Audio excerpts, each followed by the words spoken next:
El derecho a portar armas, es un debate que de verdad enciende pasiones, ¿no?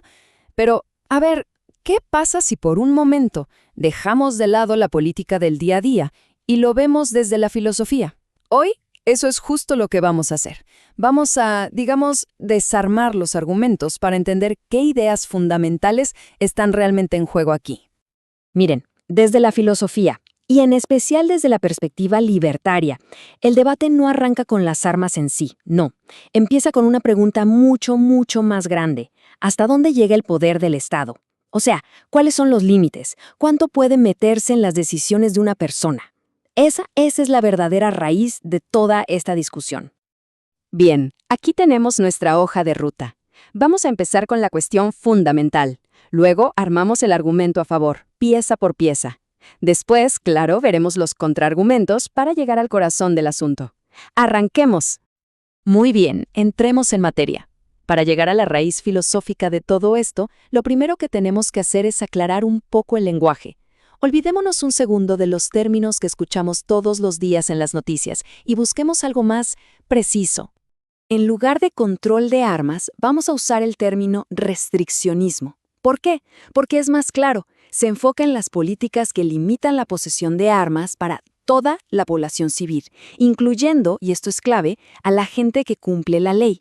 Y ahí es donde se pone interesante, porque nos obliga a preguntar, ¿tiene el Estado el derecho de restringir a los ciudadanos que no han hecho nada malo? Ok, entonces, ¿de dónde sale todo este argumento? ¿Cuál es el cimiento? Bueno, aquí viene lo interesante. No se basa solo en una idea libertaria moderna, nace de un concepto moral mucho más antiguo y que casi todo el mundo acepta. Y aquí lo tenemos, el pilar de todo el argumento.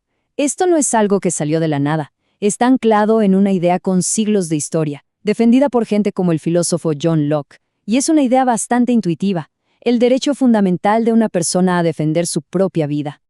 Y Locke, de hecho, lo justifica de dos maneras súper interesantes. La primera es lo que llama justicia distributiva. Suena complicado, pero es simple. Si en una confrontación alguien tiene que salir lastimado, pues que sea el agresor, no la víctima inocente, ¿cierto? Y la segunda es todavía más potente. Un agresor, al decidir atacar, básicamente renuncia a sus propios derechos. Es como si saliera del contrato social y perdiera su protección. Esta cita de Locke es fuertísima y de verdad que ilustra ese segundo punto. Bestias de presa. La idea de fondo es que, si alguien decide actuar por fuera de las reglas de la civilización, atacando a otro, entonces no puede después venir a pedir que esas mismas reglas lo protejan. Ok, perfecto. Entonces partimos de la base de que existe un derecho a defenderse. Pero a ver, ¿cómo damos el salto de esa idea general al derecho a tener específicamente un arma de fuego? ¿Dónde está el puente que une esas dos cosas? Exacto, esta es la pregunta del millón. Porque, seamos honestos, hay muchas maneras de defenderse. ¿Por qué el arma de fuego ocupa un lugar tan central en toda esta discusión filosófica? Para entender el siguiente paso, necesitamos introducir un concepto clave, el derecho a opción. Pensemos en esto. Tener el derecho a la autodefensa no significa que tengas garantizado el éxito, que vayas a ganar la pelea. No, significa que tienes el derecho a intentarlo, tienes la opción de actuar para defenderte. Es un derecho a la acción, no a un resultado. Entonces, la cadena lógica va más o menos así. 1. El derecho a la autodefensa es un derecho a opción, o sea, un derecho a actuar. 2. Si tienes derecho a actuar, por lógica, tienes derecho a los medios necesarios para esa acción.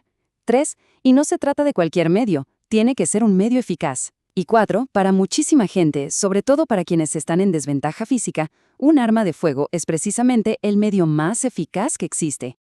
Y fíjense en este dato histórico. A uno de los primeros modelos de pistola Colt se le conocía como el igualador. ¡Qué apodo! Es que resume la idea a la perfección.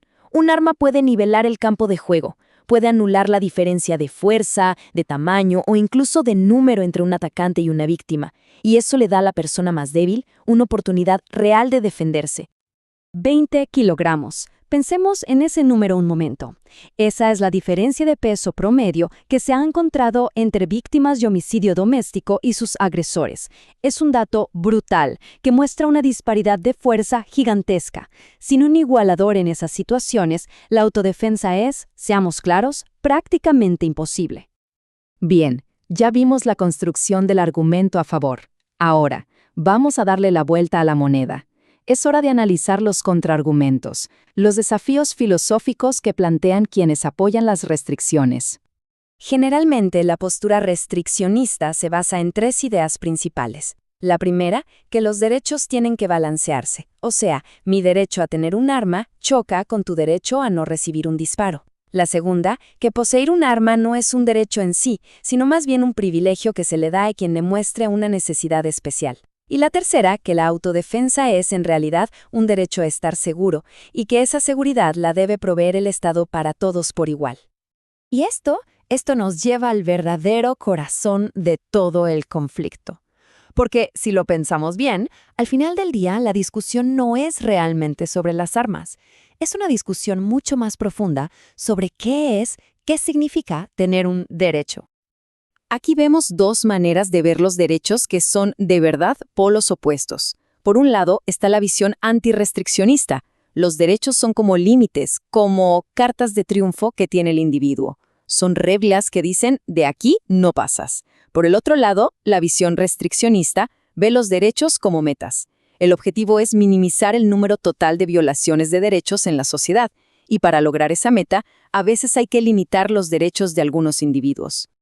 Y esta diferencia, que parece súper teórica, aterriza de lleno en el derecho a la autodefensa. ¿Qué es exactamente ese derecho? ¿Es un derecho a hacer algo? O sea, ¿a defenderse por cuenta propia? Esa es la visión del derecho opción. ¿O es más bien un derecho a estar en un estado, el de estar seguro y que el gobierno se encargue de ello? Esa es la visión del derecho de bienestar. Son dos conceptos que no podrían ser más diferentes. Quienes se oponen al restriccionismo responden que el acto de defenderse va más allá de solo sobrevivir. Tiene un valor moral profundo. Se trata de afirmar la propia dignidad frente a alguien que te quiere tratar como un objeto. Es un acto de resistencia activa. Como dice ahí, un objeto no se defiende, una persona sí. Y en ese acto de defenderse hay una afirmación fundamental de la propia humanidad. Bueno, llegamos a la última pieza de este rompecabezas filosófico. Y vamos a ver cómo todo este debate, en el fondo, se puede reducir a dos maneras completamente distintas de entender y gestionar el riesgo. Es súper importante entender esto. A las dos posturas les preocupa el riesgo. Nadie está ignorando el peligro. El verdadero desacuerdo está en qué tipo de riesgo debería ser la prioridad del Estado, en qué debe enfocarse para controlar.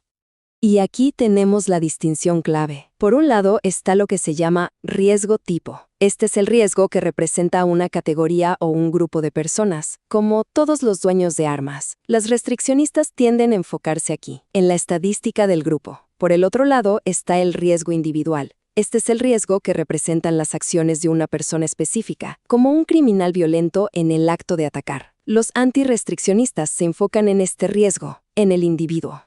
Y con esto cerramos, con una pregunta que creo que resume toda la tensión del debate. Cuando un Estado decide gestionar el riesgo de un grupo completo, ¿qué responsabilidad, qué le debe a los individuos inocentes dentro de ese grupo que, como resultado de esa política, pueden quedar indefensos? Es una pregunta compleja, y es justo ahí donde reside el nudo filosófico de toda esta discusión.